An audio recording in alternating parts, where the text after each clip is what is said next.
But before we get into any of this, let me take you back to one of the most interesting presidential elections in American history. The 1876 election between Republican Rutherford B. Hayes and Democrat Samuel Tilden. The Civil War was over, and the 3 civil rights amendments to the Constitution had been added through the almost undivided support of Republicans and the almost unanimous opposition of Democrats.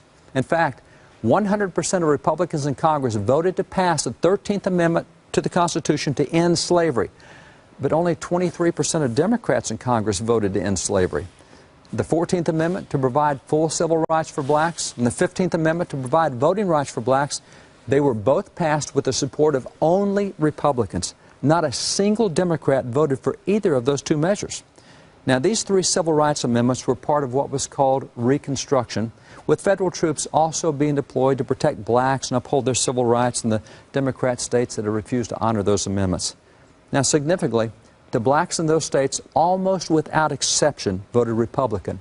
And the only way that Democrats could win political control in those states was to keep blacks from voting. This brings us back to the 1876 election between Hayes and Tilden. A total of 185 electoral votes had been needed to win the presidency. And when the votes were counted, Democrat Tilden had received 184 electoral votes, and Republican Hayes had received 165. Neither had received the necessary votes to win, but there were still a total of 20 disputed electoral votes that had not been counted. Now, if Hayes received all 20 of those votes, he's going to become president. If Tilden receives even one of those votes, then he's going to become president.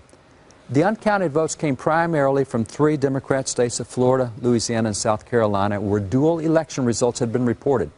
One tally in Florida showed that Republicans had won, but another tally in Florida showed that Democrats had won, and the same was true in South Carolina and Louisiana. So why were there disputed results? I mean, why were there 2 different vote tallies?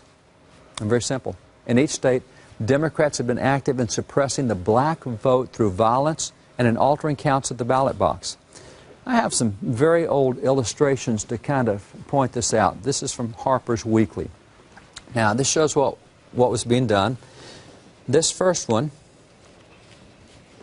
right here, what you have is a black voter standing by a voting box.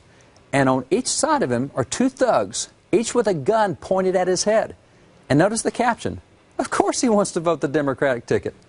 In the background, you can see another black being forcibly drugged to the polls to vote Democratic against his will.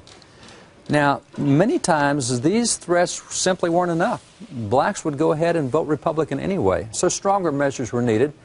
And as you can see in this illustration, we have a black man lying on his back dead, and the gravestone above him announces, "Negro killed, 1 vote less." Now, this one shows actually another way that Democrats were able to obtain additional votes. They simply went into the graveyards and took the names off the tombstones and then cast a fraudulent vote in the name of a dead voter. So in the 1876 election, by keeping blacks from voting in the disputed states and by corrupt ones, and they asserted they'd won those 3 states. Well, since the Electoral College did not count any of the disputed votes, and since neither presidential candidate could win without them, according to the 12th Amendment to the Constitution, the U.S. House was required to decide the outcome of who would be president. Congress therefore convened a commission of 15 members to decide the issue. Now, 5 of the members were from the House, 5 were from the Senate, and 5 were from the Supreme Court. After deliberations, by an 8-7 vote, the commission determined that there had been widespread voter suppression by the Democrats in those states, and so the electoral votes were awarded to Republican candidate Rutherford B. Hayes, who therefore won the election and became president. Now, the Democrat House, however, refused to ratify the findings of the commission, and a House filibuster was threatened. The result was that America had no president.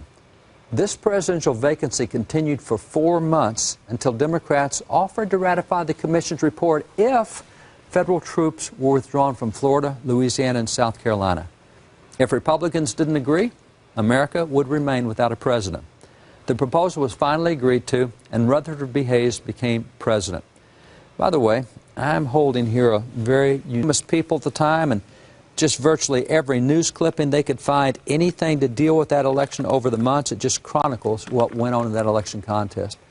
Now, the election contest of 1876 is just one example of how voter fraud can be a significant factor in an election, and it illustrates why ballot integrity is so crucial to every election, including this year's election.